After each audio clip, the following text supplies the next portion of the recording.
This story is based on actual events. Jacob cursed as he pushed through the thick underbrush, trying to make his way to the tree stand he'd built earlier in the summer. He was certain that this location would give him an optimal line of sight to the neighbouring field, in which he frequently saw large herds of deer. This was going to be his year, and he was sure of it. This is the year that I bring home my trophy buck, he thought, as he recalled the events of the day so far. He'd awakened at 4:30 a.m. He began to prepare for a long day in the woods on the back side of his farm. His first order of business had been to locate and rescue his gloves and camouflaged hunting gear from whatever undisclosed area of his home that his wife had hidden them in. He would most assuredly need them this morning to protect him from the bitterly cold November morning.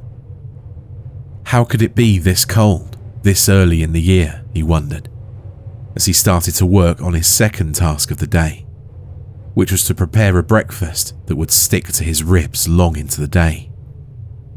He wasn't entirely sure what he wanted this morning, but he finally settled on toast, country ham, and scrambled eggs that were just a little too runny. He topped it all off with a large cup of coffee that left a bitter aftertaste on his tongue. In fact, he could still taste it. After accomplishing tasks 1 and 2, he packed himself a bologna and cheese sandwich for lunch, grabbed his hunting rifle, a thermos of coffee, and headed out the door. He loaded his gear into his truck and pulled out of the driveway and turned right, onto the one-lane blacktop road that led to the back side of his property. After about 2.25 miles, he turned right again off the blacktop, onto a dirt road that was gouged with deep mud-filled ruts. He'd travelled about half a mile down that pitiful road when he came to his desired location. He got out of his truck, loaded his gun, and sauntered off into the woods. He'd gone little more than 500 yards into the densely wooded tree line when he began to wish that he'd put on an extra layer of clothing to shield him against the chilly morning air. 10 minutes out of the truck and he was already cold, and it was made worse by the cloudy, overcast day and the wind that was blowing steadily through the trees, making the autumn leaves rattle like dry bones. Oh well, he thought, it's going to be a good day anyway, especially if I bring home a big one. Jacob took about 10 more steps when an uneasy feeling began to creep over him. He felt as though someone had stepped over his grave. He got the distinct feeling that he was being watched. But by whom? This was his property, and it was posted. No one had permission to be on his land. He had to be alone. But if he was alone, why couldn't he shake this eerie feeling that was scratching at the base of his skull? Something was off today. There was a deafening silence there in the forest. No birds or insects, only the sound of the wind in the trees. Convincing himself that it was nothing more than a case of nerves, he continued to press on until he came to a clearing not far from his tree stand. Stepping into the clearing, Jacob saw the remains of what appeared to be a large deer. He wasn't quite able to make out what he was seeing from this distance, because the sun wasn't completely up yet, and the forest was still enveloped in shadows. He walked closer to get a better look, and found that he'd been correct. It was a deer, a large 8-point buck, in fact. Looking at the remains, he felt a sense of dread come over him, and icy fingers danced along his spine. Something about this kill just didn't seem right. The throat was completely torn out, and the stomach was ripped open, with several of the internal organs missing. It was the most grisly thing he'd ever seen. This definitely wasn't a coyote, and no hunter would have done this. They would have taken the head to have it mounted. What could have done this, he wondered. A fear like nothing he'd ever experienced before began to wash over him in waves. What's going on? He thought. At nearly 225 pounds and well over 6 foot, he wasn't one to give in to fear. But now he couldn't seem to calm down, and his heart was beating like a trip hammer. The feeling he was being watched was getting stronger by the minute, and he couldn't shake the feeling that he was moments away from a bad situation. He slowly started to back away from the mangled carcass and head back to his truck and back to safety. No more than 6 steps into his journey, his blood turned to ice in his veins as a deep, guttural, wailing scream shattered the eerie silence and what was left of his courage. He'd grown up on the farm all his life and had been an experienced hunter since childhood. He was familiar with every animal in this part of the state. Not even a cougar, bobcat, or bear could have produced the scream that had torn through the early morning forest and filled him with such a bone-chilling apprehension. Primal fear now gave way to stark terror as he chambered around into his rifle and turned around, only to find there was nothing behind him. His mind raced with confusion, and he was confronted with a million thoughts at once. What should I do? What could it be? Should I run? Am I going to die? His survival sense kicking into overdrive, he decided to continue on his previously contrived plan, which was to go to the truck and get out of there while the getting was good.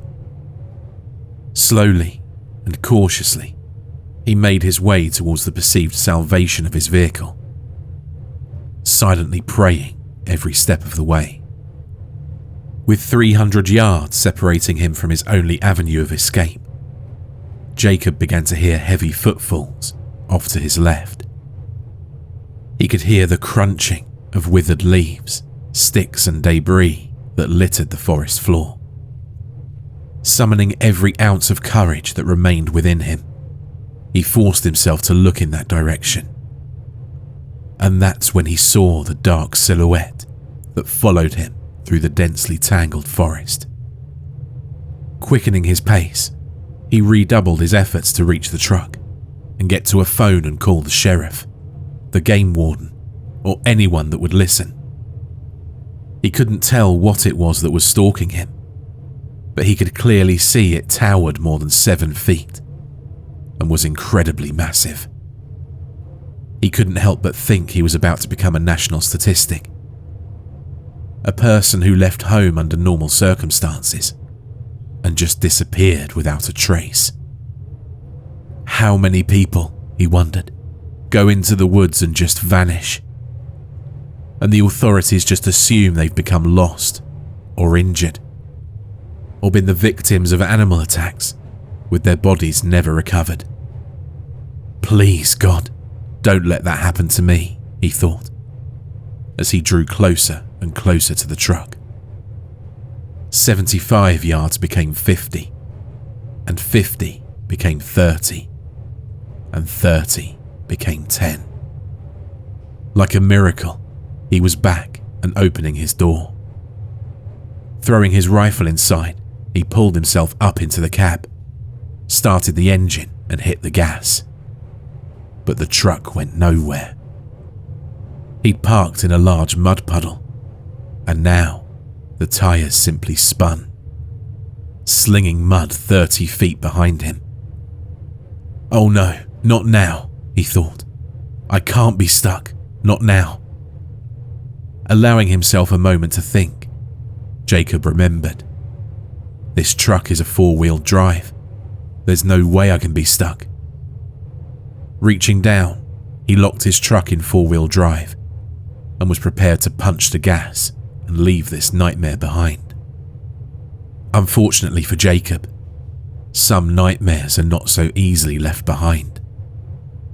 And there's nothing worse than a nightmare you can't wake up from. And he was about to learn that the hard way. Hearing something to his right, he instinctively turned and immediately wished that he hadn't. It took him maybe half a second to turn his head, but he would have given anything in the world to have that half second back, because it was the last moment that his world would ever seem normal again. In that split second, his world changed. It was no longer a place where the world was light and safe, where he was just a husband and a father, and a guy that likes to hunt and watch football on the weekends. That reality had evaporated away like early morning fog, and all that was left now was a world where monsters existed, and things really went bump in the night. And now, an ambassador from that nightmare realm was standing just outside his passenger door, a visible reminder that his world had been turned upside down. Jacob screamed as he stared transfixed on this escapee from a horror movie. In his most terrifying, fevered dream, he couldn't have ever imagined that such a thing could exist. It was hideously ugly, easily standing 8 feet tall, with a thick, muscular body. It looked very apish in appearance, but then again, it didn't. There was just something about that face that was just wrong, almost like an obscene amalgamation of a man and animal that had gone horribly awry. It was the most terrifying thing he'd ever seen. It was completely covered with thick, shaggy black hair that was matted in areas with God only knows what. And it walked on 2 legs, not 4, like you'd expect from some kind of animal. What was this thing that had shattered his perception of reality? Was it a demon? Was it a werewolf? It can't be, he thought. Those things don't exist. Maybe it was some kind of reject from the island of Dr. Moreau. Whatever it was staring at him, and it didn't look happy. The menacing juggernaut threw its enormous head back and let out a blood-curdling scream that resonated throughout the surrounding area and seemed to vibrate him to his very core. Shocked back into action, he threw his truck into gear and took off, as though he were being chased by the very hounds of hell. Jacob, mind racing, wondered what he was going to do. How will I ever feel safe on this farm again, he thought. Are my wife and children in danger? Where did this thing come from? And will anyone believe me? The whirlwind of thoughts that swirled through his mind came to an immediate stop as he slammed on his brakes and nearly slid off the road. In a state of disbelief, he sat staring at the large hackberry tree that laid across the dirt road and blocked his path, preventing him from reaching the blacktop and guaranteed safety. How is this even possible? He thought. I just came down this road not even 30 minutes ago, and this path was clear. However this tree came to be across the road, it was painfully obvious to him that he had to get that tree moved if he was going to make it home. Since he neither had a chain to pull the tree out, nor had a saw with which he could cut it up, he was left with few viable options, one of which was walking, which he discounted almost immediately. The most logical course of action that he could come up with was to call for help. His best friend, Kenny Patterson, owned the farm just over from his. If he were home, he could bring a saw and cut the tree up for him. Jacob, with his nerves still frazzled and frayed, reached into his glove box and pulled out his cell phone, clumsily dialing Kenny's number. The phone rang 6 times and Jacob was about to give up when Kenny answered the phone and said, "Hey ugly, what do you want this early in the morning?" As quickly as he could, he related the recent events to Kenny and said, "Man, please hurry. I'm not kidding. There's something out there." Kenny, hearing the shakiness in his friend's voice, assured him he would be there in a matter of minutes. Jacob thanked him and hung up, and braced himself for what he was sure would be the longest few minutes of his life. Sitting motionless with bated breath, there in the truck. Every sound made his imagination run wild with fear and expectance. Even though little more than 3 minutes had passed since he'd last spoken to Kenny, it felt as if it was hours. Each tick of the clock seemed to be an eternity.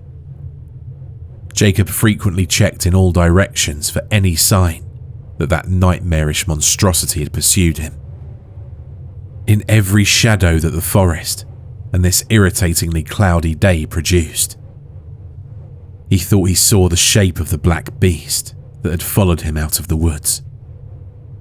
And he was afraid that he'd lose his sanity long before Kenny arrived to clear the tree. After what seemed like a lifetime, he heard the sound of Kenny's old truck sputtering up the road. And in just moments, he was able to see the old red pickup as it made its way closer to him. Jacob's spirits lifted when he saw his old friend, and a sense of relief washed over him as he realized he was no longer alone. Stepping out of the truck, Jacob said, "Man, what took you so long? I asked you to hurry." Kenny, with an indignant look on his face, said, "What are you talking about? You only called me 11 minutes ago. I think I made pretty good time." Jacob could hardly believe that only 11 minutes had passed. It had seemed so much longer. After apologizing to his friend and telling him exactly how happy he was to see him, both of them walked over to the fallen tree and made a discovery that startled them both. The tree hadn't been broken. It hadn't been cut. It had been pushed over and completely uprooted. All around the tree were large bipedal footprints that had a somewhat human appearance to them. But if they were human, the owner would require a size 28 shoe. They looked at each other and then without a word went to work on the tree. Kenny took a chainsaw from the bed of his truck and began to cut up the fallen blockade. Meanwhile, Jacob pulled the logs and debris from the road. Mission accomplished, Kenny put away his saw, and he and Jacob were about to get in their vehicles and leave. But before either of them had even opened their doors, an ear-splitting scream that would have filled a banshee with paralyzing fear erupted from the woods behind them. Warily, Jacob walked over to Kenny and whispered, "That's what I was telling you about. I don't know what that thing is, man, but it looks like some kind of monster, and I think we need to get out of here, now." Kenny, who looked as though the blood had drained completely from his face, became very pale as he said to Jacob, "Jacob, man, I've never mentioned this to anyone before now, but over the last few months, that thing has been killing off a few of my cows. Their throats are usually torn out and the bodies are mangled and broken. I didn't want anyone to accuse me of being crazy and making stuff up, so I never said anything about it. But that's the reason I rushed over when you called. I've heard that sound a few times off in the distance at night, but never this close. So I think you're right, old buddy. It's time to go." Cautiously, and with a sense of urgency, they both climbed into their vehicles and made their way back to the blacktop. Turning left, both vehicles began the 2.5-mile trek that led back to Jacob's house, so they could decide what to do next. Jacob could feel the temperature drop as snow began to gently fall. He reached over and turned his wipers on as snow began to pelt the windshield harder. As he passed his neighbour, William Springer's farm, he noticed a herd of deer grazing in the field that bordered his own property. Having put a bit of distance between himself and the nightmare he'd just encountered, Jacob felt a renewed sense of security as his fatigued nerves began to calm. Not willing to let this opportunity pass him by, he turned on his hazard lights and pulled to the shoulder of the road and signalled Kenny to do the same. Kenny instinctively knew what Jacob was thinking as he pulled in behind him and turned his ignition off. Getting out of his truck, Kenny said, "What are you doing, man? We need to get out of here now." I know, and we will in just a minute, man. I just can't turn this down. I have to take this shot. It's not the trophy I wanted, but at least I won't go home empty-handed. And after the morning we've had, I think we deserve a little something good. All right, just take the shot so we can go. I still don't feel right about this, Kenny said, steadying his rifle across the hood of his truck. Jacob zeroed in on the buck and prepared to fire. That's when he heard Kenny make a gasping noise and whisper, "Oh my God. What is it, man? What's wrong with you?" "Raise your scope 3 inches. Raising the scope, Jacob immediately saw what had been the cause of Kenny's alarm. Standing just outside the tree line in the edge of the field was the creature they'd left behind not even 5 minutes ago. It was unclear if this thing was following them or if it was after the deer. Jacob watched the creature through his scope for a full 30 seconds before it ever moved. But when it did, it ignored him and the deer and started to lope off towards William's barn that was just about 500 yards from where the woodland demon had been standing. Jacob called out to Kenny and asked him to warn William. He had at least 2 mares with foals in there, and they were worried that if that thing gets in there, it would kill all of them. In an attempt to be rid of this monster, werewolf, Sasquatch, Wendigo, or whatever it was, Jacob fired a shot, but missed. The creature turned in their direction and glared at them through red, hate-filled eyes, and then began to run towards them at full steam. Kenny, who was still on the phone with William, screamed at Jacob to get in his truck and go. Jacob did as he was told, and Kenny followed suit. Starting their trucks, they both raced to Jacob's house as though they were driving on the NASCAR circuit.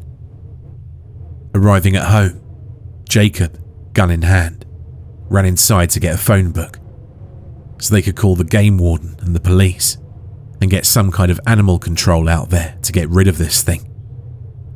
They just stepped on the front porch when they heard gunfire coming from over at William's place. Dropping the phone book and running back inside, Jacob grabbed his 12-gauge pump shotgun and some shells and handed them to Kenny, who took little time in loading it. Now locked and loaded, they walked together to the truck and prepared to mount a rescue.